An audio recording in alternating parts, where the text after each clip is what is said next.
Tema hari ini, tutup tahun, adalah bersyukur senantiasa. Give thanks always. Tentu kalimatnya lengkap yang ada di Efesus pasal 5 ayat yang ke-20 sudah kita baca tadi.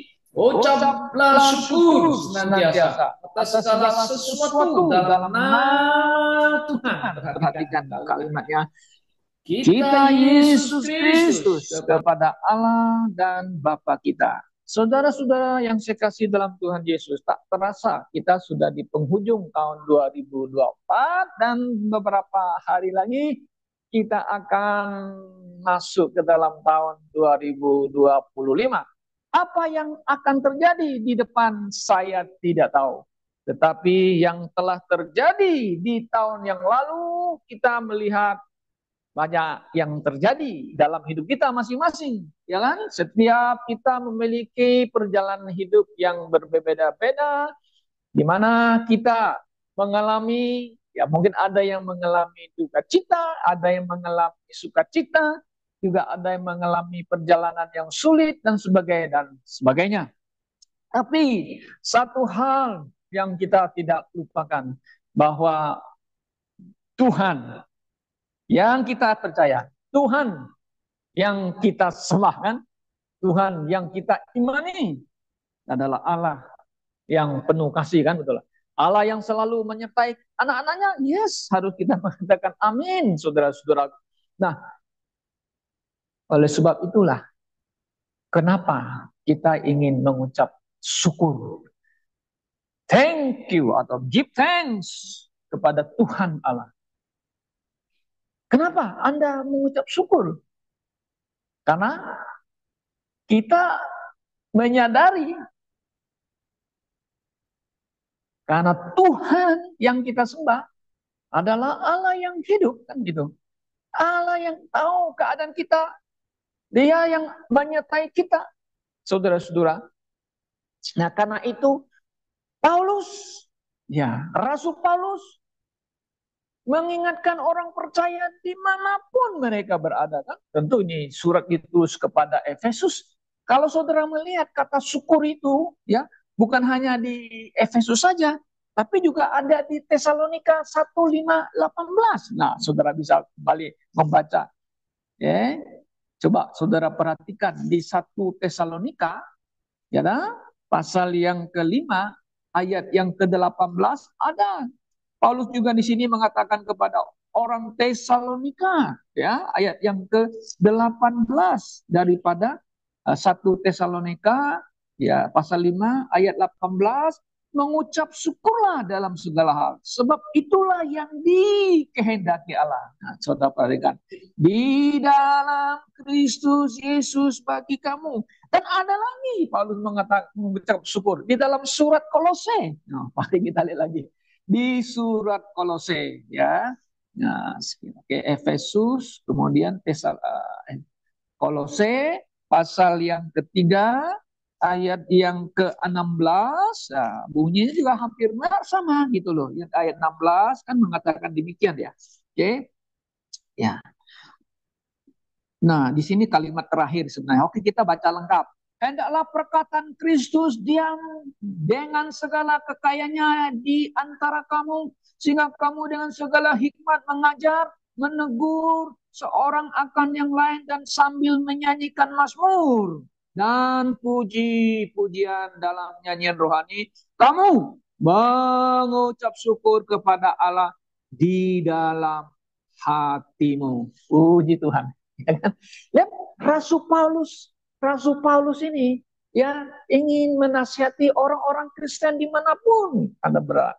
Apakah Anda dalam keadaan apapun, ya, keadaan mungkin yang baik, mungkin yang buruk, Paulus mengatakan, mari kita naikkan syukur, give thanks in all things, dalam segala hal.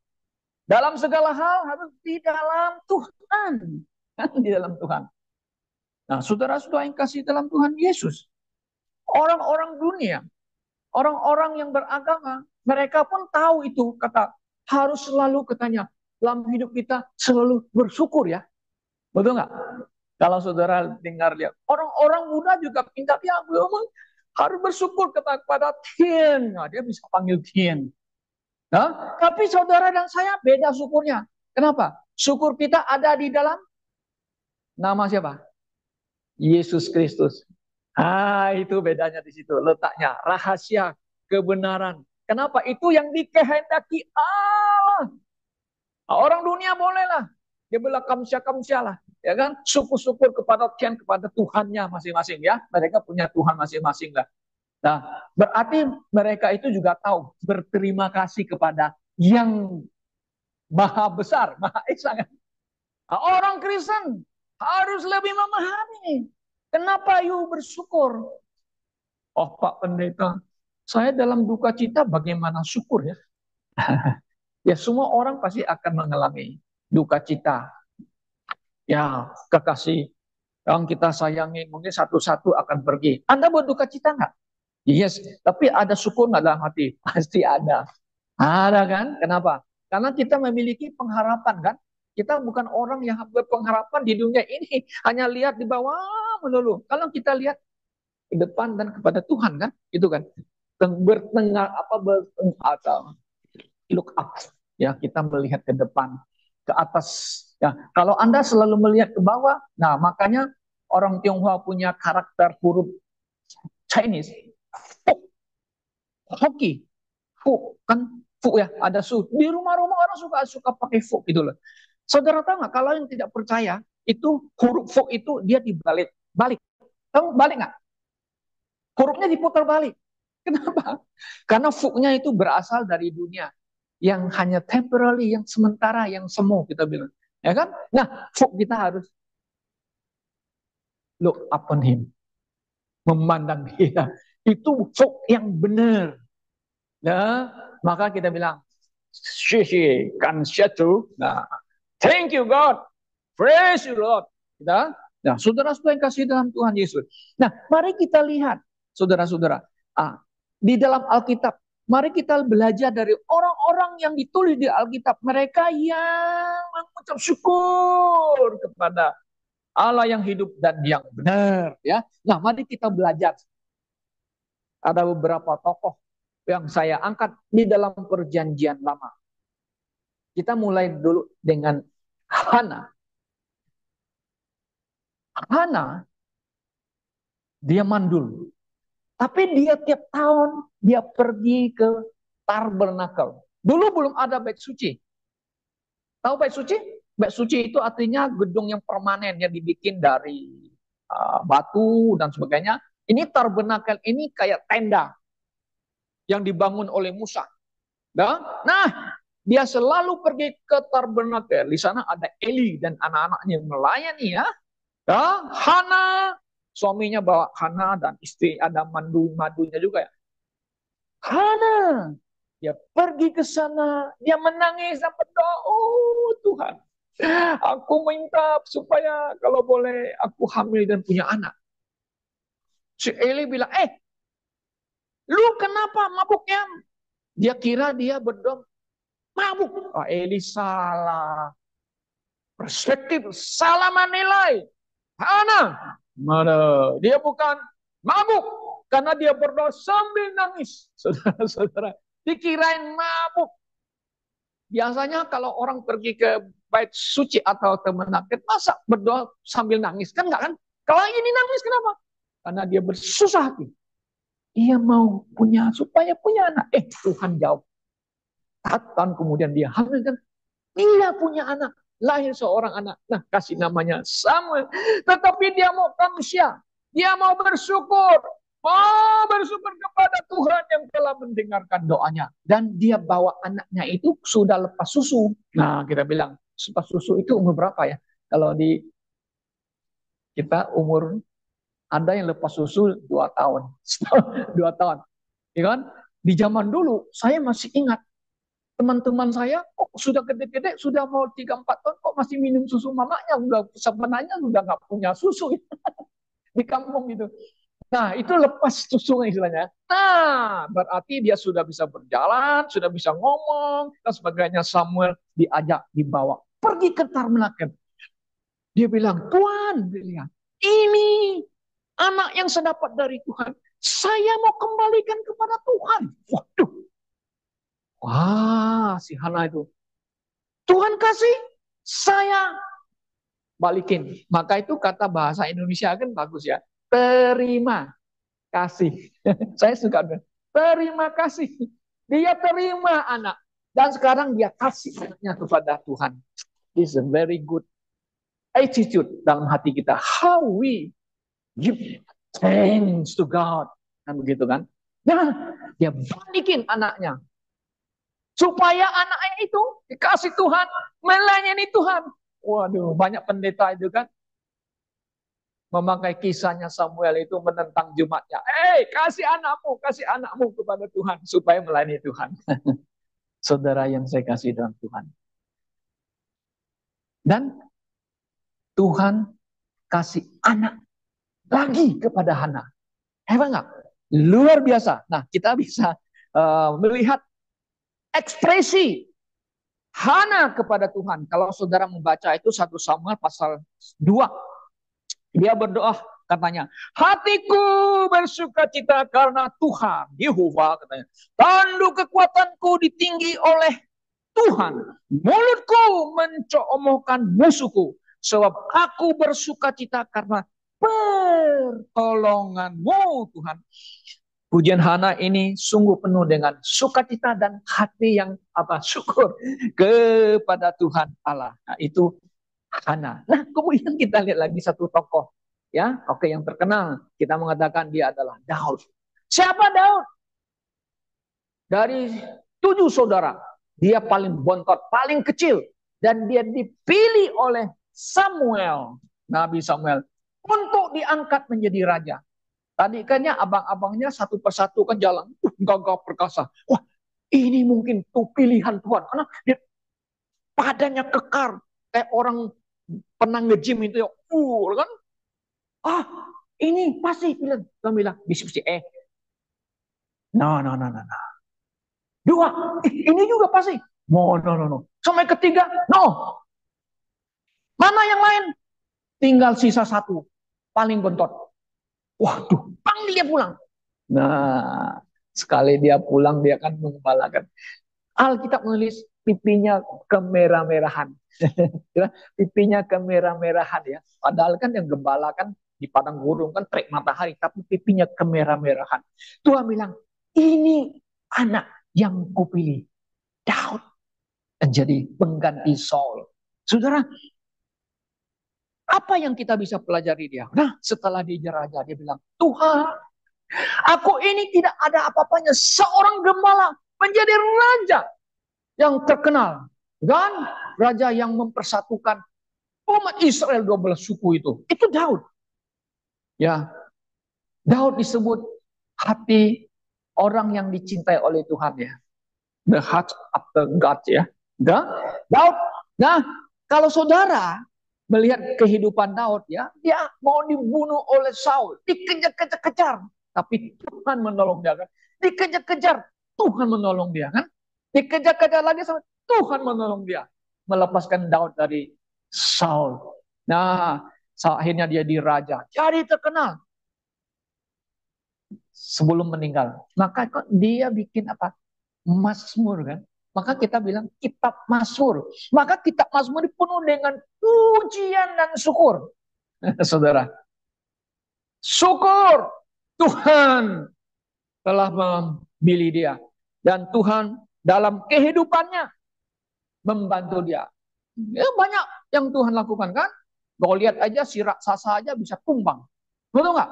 Lawan anak kecil pakai ketepel kan bilang. Nah, kalau orang Jakarta, orang Indonesia istilahnya ketepel dia. Kalau orang di Timur Tengah itu apa nama itu?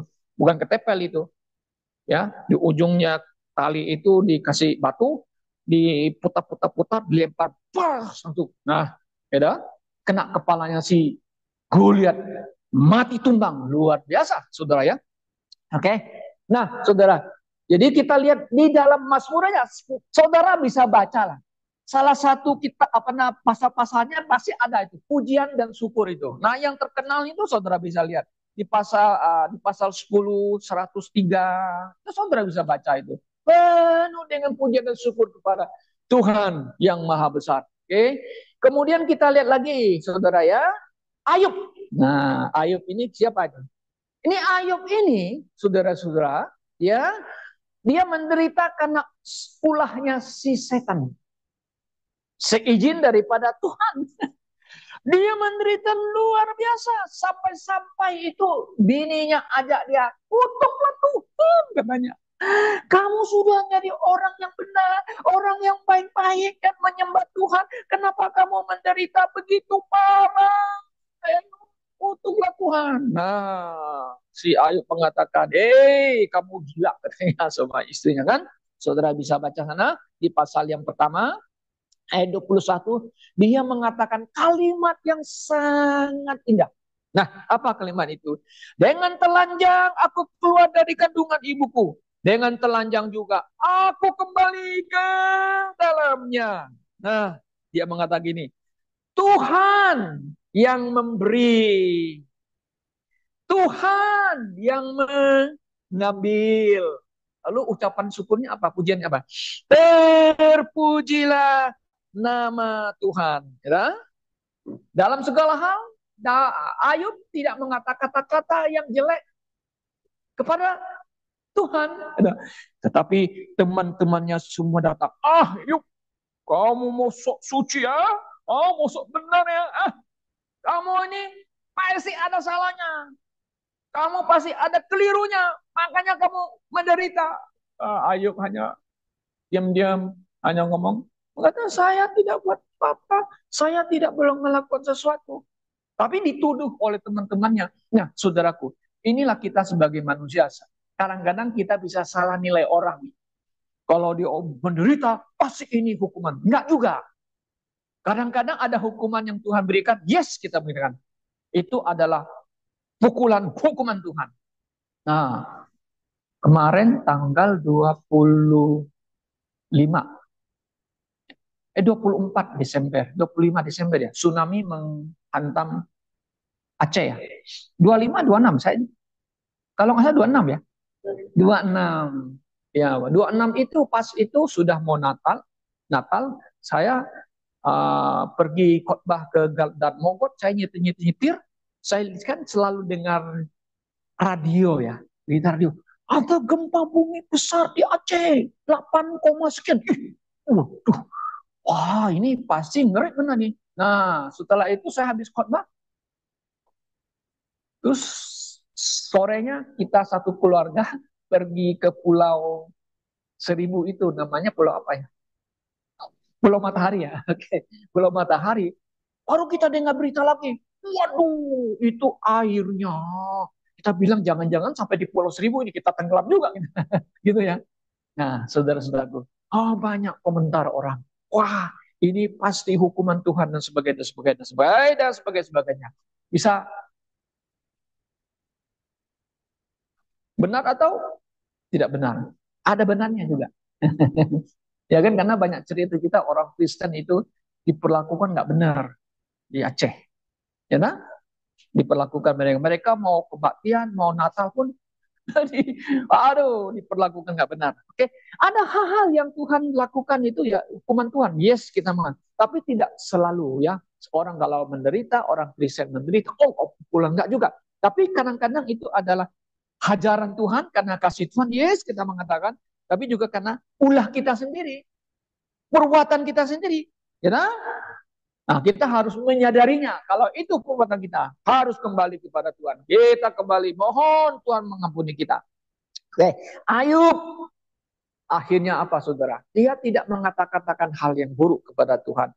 Nah, nggak lama kemudian kan, setelah itu Tuhan memulihkan Ayub dan mendapat anak banyak dan mendapat lagi hartanya. Ini Ayub. Kemudian ada yang berikutnya lagi, tokoh yang di Alkitab itu, Yunus. Yunus nabi yang paling jujur. Kenapa saya mengatakan nabi yang paling jujur? Yunus. Nabi Yunus. Karena dia menceritakan kisahnya sendiri. Bagaimana dia lari daripada panggilan Tuhan. Bagaimana dia dibuang ke laut. Bagaimana dia ditelan oleh ikan. Dan mati dalam perut ikan. Dulu kita dalam sekolah minggu kita pikir Yunus nggak mati dalam perut ikan ya. Benar nggak? sebenarnya mati. Kenapa bisa mati? Karena Tuhan Yesus ngomong sendiri di Matius 12:40. Anak manusia akan sama seperti Yunus dalam perut bumi 3 hari 3 malam. Saya mau tanya, Yesus mati nggak? Mati. Yunus mati nggak dalam perut ikan? Siapa yang bisa tahan hidup di perut ikan 3 hari 3 malam dalam lautan, dalam perut ikan di laut lagi? Nggak ada. Saya mau kasih tahu. Saya coba ya latih nafas. Bisa tahan berapa menit? Paling lama 6 sampai 90 menit. Detik, sorry. 60 menit itu 1 jam. Saya 1 jam. 60 detik itu 1 menit. Saya hanya bila 90 sampai 100 detik, detik gitu ya. Bila nggak ngawas. Saya pikir kalau orang sampai berapa menit aja masih bisa hidup. Nggak bisa. Ya, hanya orang yang berlatih, nafas yang bagus, seperti tentara namanya tentara kata atau tentara marinir yang selalu berperang di laut, itu mereka hanya bisa tahan katanya ya, menurut mereka sudah arti ya. Kalau bisa itu mereka hanya bisa 3 menit. Itu sudah hebat tuh. Kenapa? Itu latih. Nah, Yunus ditelan ikan kok nggak mati. Dulu kita kan diceritain oleh guru-guru sekolah minggu kan, Yunus tidak mati, dan hidup lagi. Yunus mati, mungkin dibangkit lagi. Ya kan dibuang dimuntahin oleh ikan besar. Ya paus disebut. Kalau King James Version mengatakan paus. Dia whales, a big fish. Yang bisa telan big fish. Ya. Dan dia muntah lagi. Itu kekerjaan Tuhan. Hidup lagi. Yesus mati dan bangkit. Bangkit lagi. Itu ceritanya, saudaraku. Nah, saudara, apa yang terjadi dengan si Yunus ini? Nah, setelah disadar, oh dia hidup kembali. Lalu dia buat kalimat yang sangat indah di dalam pasal 2 ayat 9. Saudara bisa baca. Nah, kalau bahasa Inggrisnya bagus. But I will sacrifice, katanya, unto thee with the voice of thanksgiving. Nah, saya ingin ya mempersembahkan kepadamu dengan ungkapan syukur kepada Tuhan Allah. Dan aku akan membayar nazarku. Dan I will pay that I have vowed. Ini si Yunus ini luar biasa. Makanya dia nabi yang paling jujur. Dia ceritakan kehidupannya sendiri. Dia tulis, ya maka disebut kita bilang kitab Yunus. Yunus, oke? Dia ikut ucapan syukur nggak? Oh yes, thank you Lord. Kenapa? Dia mengatakan salvation is from the Lord, katanya. Keselamatan. Ya, keselamatan dia itu juga dapat 2. Jiwanya selamat, aduh, tubuhnya selamat kan, nggak mati binasa dalam perut ikan kan. Nah makanya dia bilang salvation is from the Lord. Ya, keselamatan datang dari Tuhan, betul nggak? Oh yes. Maka dia ucapkan syukur. Maka itu dia pergi ke Niniwe. Bertobat. Kalau enggak, Tuhan hukum kamu. Katanya, wah, semua orang, siapa itu? Nabi dari Tuhan. Wah, sadarlah rajanya sampai ke penduduknya. Semua tobat nasional. Sampai binatang pun tobat. Tuhan tidak jadi menghukum Niniwe karena pemberitaan daripada Yunus. Saudara, kemudian kita lihat lagi Maria. Nah, Maria ini menjadi fenomenal sekali di dalam kekristenan kita ya. Nah, apalagi di dalam Roman Katolik, mereka sangat memuja-muja Maria ya sampai hari ini. Ya kan? Nah, sampai Santa Maria, Allah doakanlah kami. Mereka minta dia Bunda Maria mendoakan mereka. Aduh, ini sudah melampaui ya. Kita ajar Alkitab tidak mengajar kita supaya berdoa kepada Maria. Oke, memang Maria itu perempuan yang berkenan kepada Allah, dipakai untuk melahirkan sang juru selamat kita bilang, yes kita bilang. Dia Bunda Yesus, yes. Kapan dia selesai jadi Bunda Yesus? Nah, ini rahasianya banyak orang tidak mau tahu. Sampai selesai di mana Yesus Kristus mati di atas kayu salib, dia menyerahkan bundanya kepada Yohanes. Dan Yohanes harus panggil Maria Mama. Ya kan? Itu enggak? Nah, dan waktu Yesus mati kan dia tidak panggil Mama. Nah, kalau saudara baca baik kalimatnya ya. Ibu. Bahasa Inggris woman. Bahasa yang lain madam. Kalau Anda ke kantor ketemu orang bule yang ketemu cewek, Anda panggil apa? Madam. Madam. Atau yang laki-laki Mister, kan begitu. Sir, kan begitu. Nah, Yesus di atas kayu salib, dia dipanggil Mama, ya, dia panggil woman, ibu. Kalau kita ke kantor-kantor kan ketemu ibu-ibu cewek-cewek, ibu selamat siang, apa ide ibu saya, apa mama saya? Bukan. Nah, respect, hormat. Yesus menghormati Maria. Yes, dia serahkan kepada Yohanes. Yohanes, dia menjadi anaknya. Pelihara Maria adalah ibumu, mamamu. Yesus mati di salib adalah juru selamatnya siapa? Semua manusia, termasuk Maria. Maria orang berdosa. Masa Maria bukan orang berdosa lagi? Aduh, ini nggak benar. Saudara, Alkitab mengatakan semua telah berdosa dan kurang kemuliaan Allah. Termasuk Maria nggak? Termasuk. Oh yes, termasuk saudara. Yesus juru selamat Maria. Nah, Maria dia berterima kasih. Dia perkenankan, bahkan dia mengatakan, aku adalah hamba Tuhan. Dialah kehendak Tuhan yang jadi dalam hidupku. Kalau saudara melihat pujiannya Maria di Alkitab itu sangat indah sekali. Lukas 1 ya. Lukas 1 pasal 30 pasal 1 ayat 38 sampai 47. Oh, dia mengekspresikan gimana dia memuji dan bersyukur kepada Tuhan yang telah mau memakai dirinya.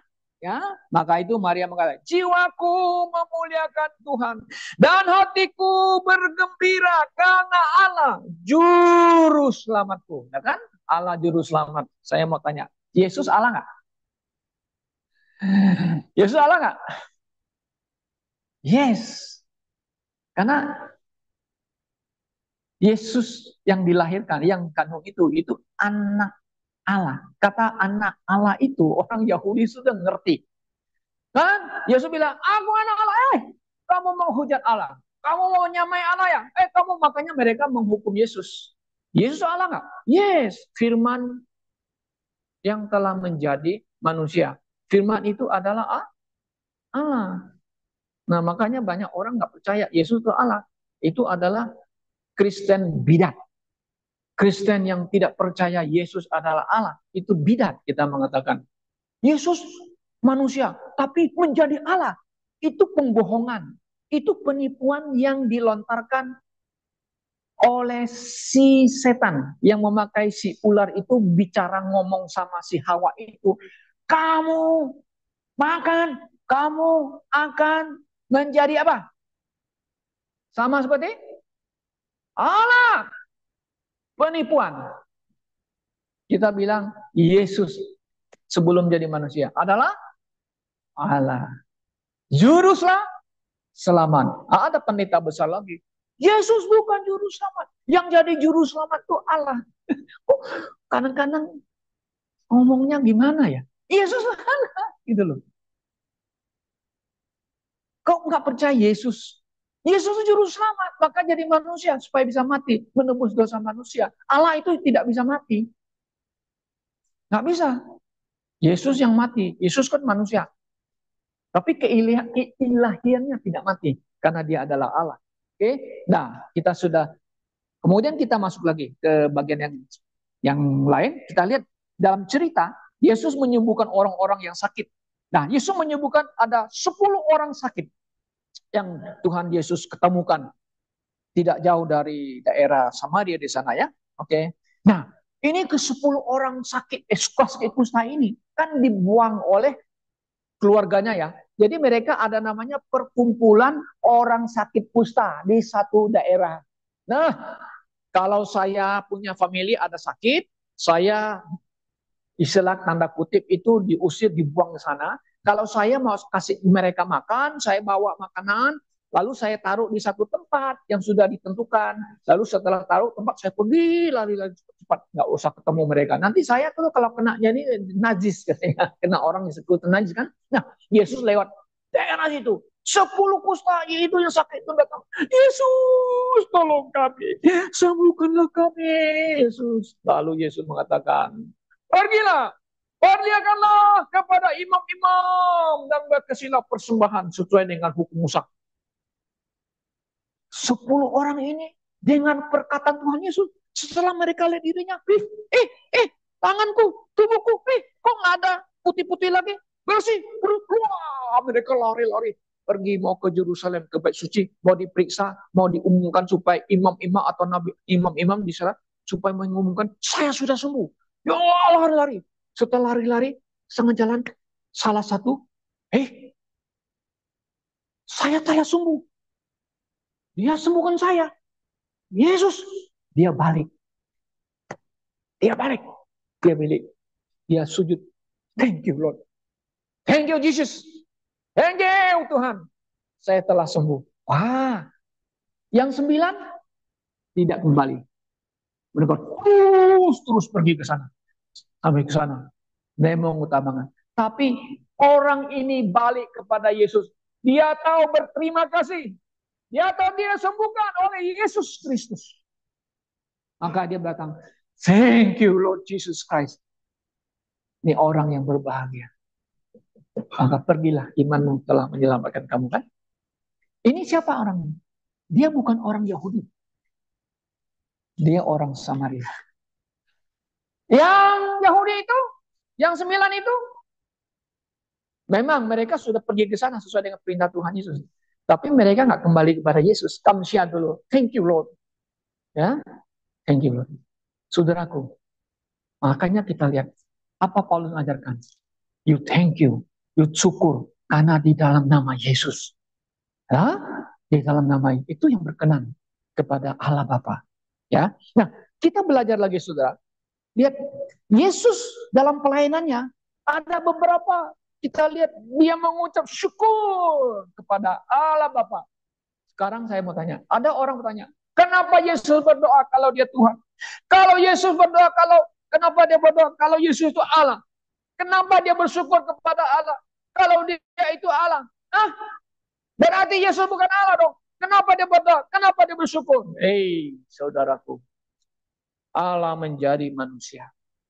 Tuhan Yesus datang ke dunia melaksanakan kehendak Allah Bapanya.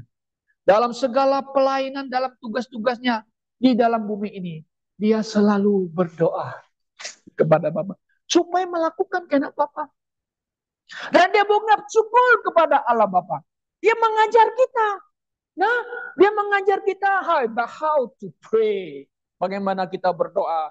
Ya, mengajar kita supaya kita mengucap syukur kan dan sebagainya. Nah, ada satu kali ada di Matius pasal 11 ayat 25 ya.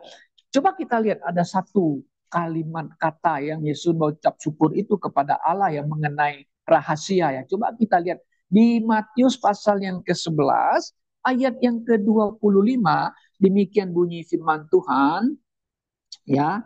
Pada waktu itu berkatalah Yesus, aku bersyukur kepadamu Bapa, Tuhan langit dan bumi. Wow, Bapak Tuhan bumi ya.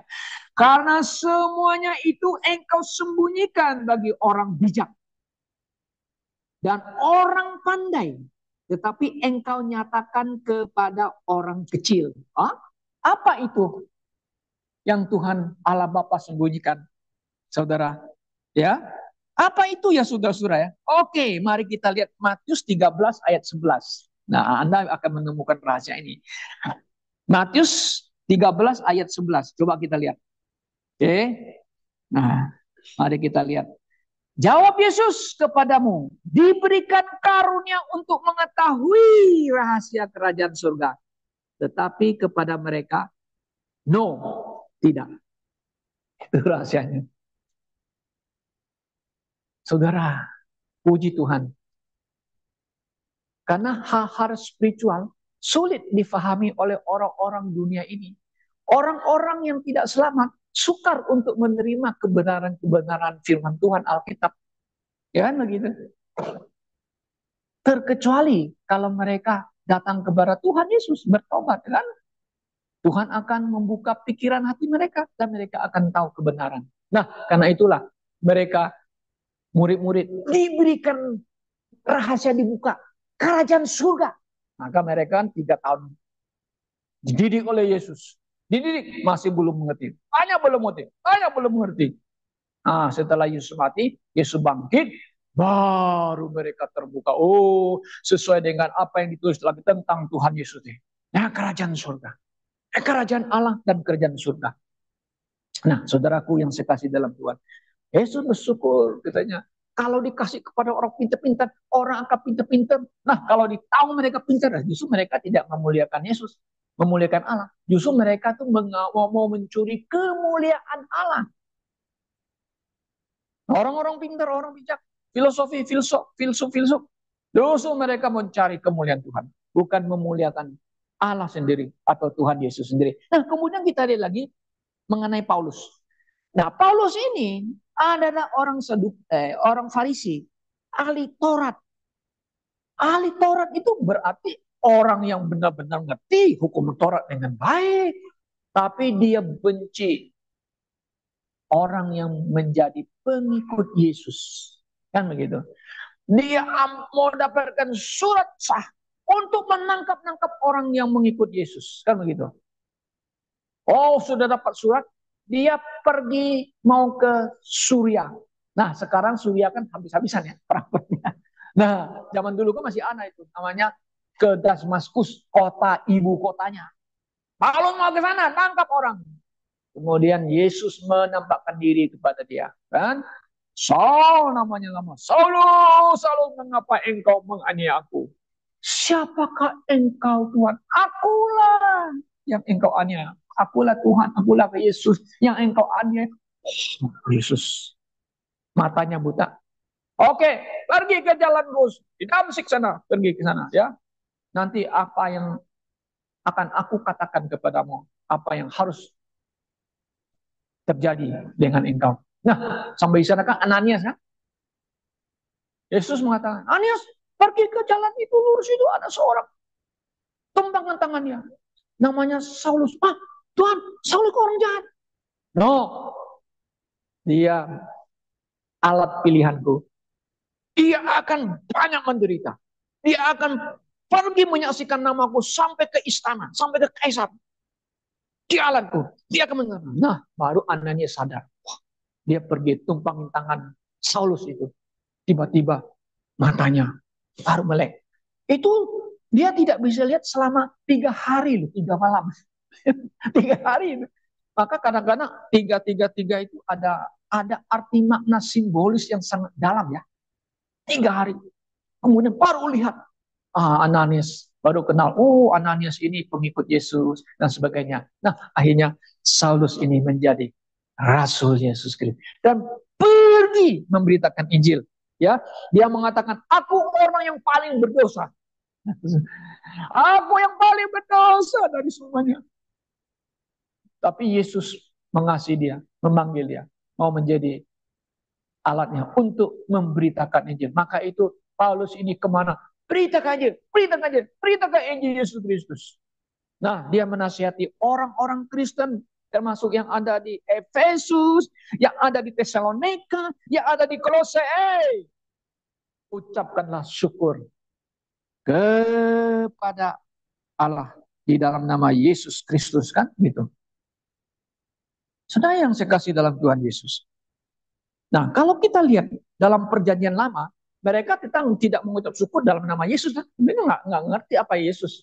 Tapi mereka mengucap syukur kepada Allah yang hidup dan benar, ya kan? Melalui apa?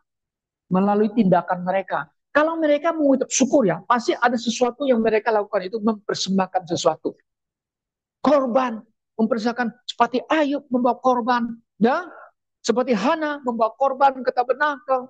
Mereka mau ada tindakan, bukan hanya pakai mulut, ya. Mereka hanya bukan mulut saja, tapi ada tindakannya dengan perbuatannya.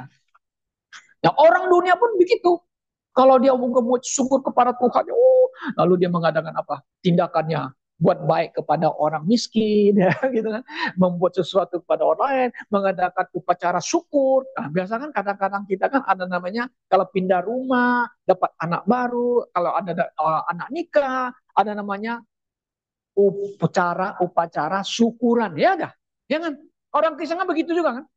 Ada syukuran ya. Ya, syukur kenapa? Karena kita mau terima kasih, undang orang-orang datang bersyukur, berterima kasih.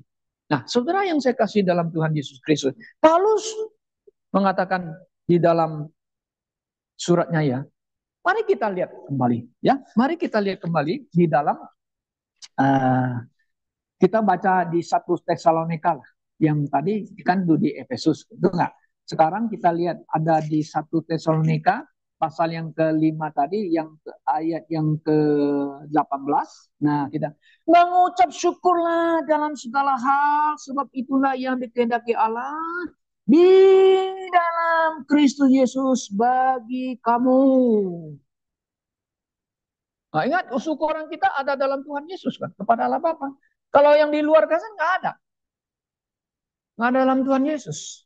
Ya kan? Tapi kita mengucap syukur dalam Yesus. Tuhan Yesus kan begitu. Nah, saudara yang saya kasih dalam Tuhan Yesus Kristus. Kenapa Paulus mau supaya orang-orang Kristen dimanapun juga, ingat, ucaplah syukur dalam segala hal. Dalam segala hal itu apa? Apa gitu yang baik, yang buruk, yang kita alami, yang kita rasakan, saudara-saudara, naikkan syukur di dalam nama Yesus kan kepada Allah Bapa. Oke. Nah, kita menaikkan syukur itu karena kita tahu bahwa Anda dan saya adalah orang-orang yang telah diselamatkan oleh Tuhan.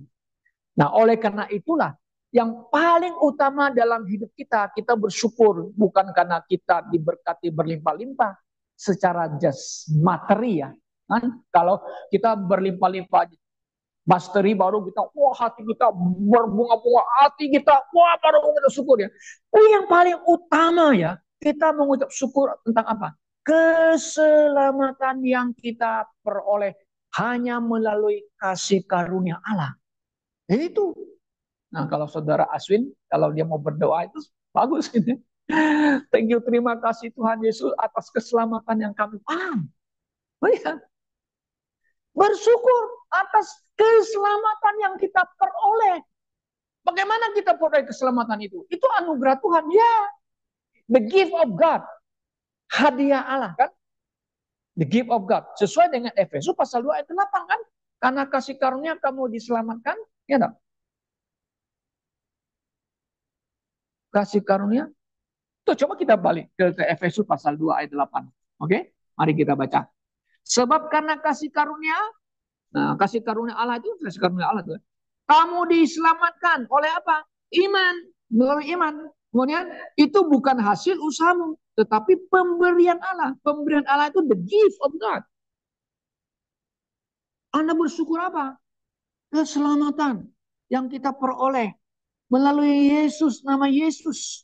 Itu kan the gift of God, kasih karunia Allah. Saudara yang saya kasih dalam Tuhan Yesus. Anda bersyukur karena Anda mendapat kekayaan, ya, puji Tuhan, gak apa-apa. Anda diberkati dalam usahamu, Anda bersyukur, thank you Allah, yes, gak masalah. Tapi yang utama, paling utama, saudara harus bersyukur atas keselamatanmu. Jika Anda yakin Anda dalam Yesus dan diselamatkan, adakah Anda bersyukur akan hal ini? Itu yang paling utama.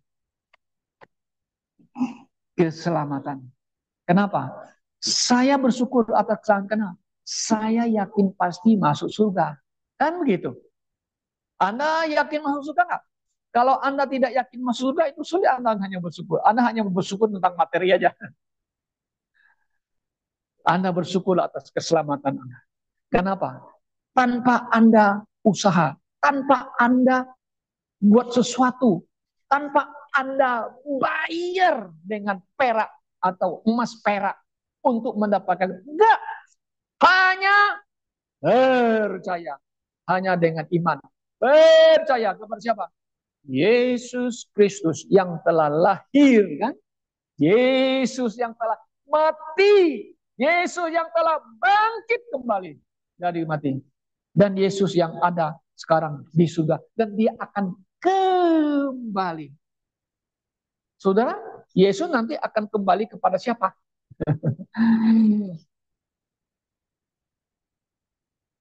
Kedatangan Yesus pertama, dia kemana? Ke umat pilihannya, kan? Datang kepada pemilihnya. Ya toh? Oh iya. Nanti yang kedua kali, Yesus akan datang kepada siapa? Juga kepada umat pilihannya. Dia datang setelah gereja diangkat. Nah, selesai di namanya, kalau saya pakai itu KPK. Apa itu KPK? Kursi penghakiman Kristus. Sudah selesai. Nah, baru Yesus dan para kudus akan datang bersama-sama ke atas bumi ini kepada umat Israel. Berapa banyak umat Israel yang akan diselamatkan? Kalau menurut Paulus, sisanya saja. Segelintir yang akan selamat. Kenapa? Karena sampai hari ini, orang Yahudi, orang Israel masih menolak Yesus yang datang, yang mati itu Mesias mereka. Hanya sedikit orang Yahudi, Israel, yang percaya kepada Yesus adalah Mesias mereka. Nah, jadi kedatangan yang kedua kali, Yesus akan, kalau menurut Alkitab, firman Tuhan di Wahyu 19, dia akan datang pakai apa? Pakai keledai lagi? No. Dia akan datang pakai kuda putih, katanya ya. Kuda putih itu bukan kuda yang seperti yang ada di sekarang kita lihat, kuda-kuda putih, hitam. Tapi kudanya apa? Kuda surgawi. Yang bisa membelantai, kuda surgawi. Kenapa? Karena kita percaya waktu Elia pulang ke surga, dijemput apa? Kereta api yang ditarik apa? Kuda. Itulah kuda surgawi. Nah, pulang ke surga. Yesus datang harus dengan kemuliaannya bersama dengan para kudusnya turun ke bumi, ya, untuk mengalahkan si jahat itu, si siram, si antikris, dan menyelamatkan sisa umat Yahudi yang percaya kepada Yesus adalah Mesias. Saudara yang saya kasih dalam Tuhan Yesus Kristus, apakah dalam hidup Anda, apakah Anda selalu bersyukur kepada Tuhan? Itu yang harus kita lakukan.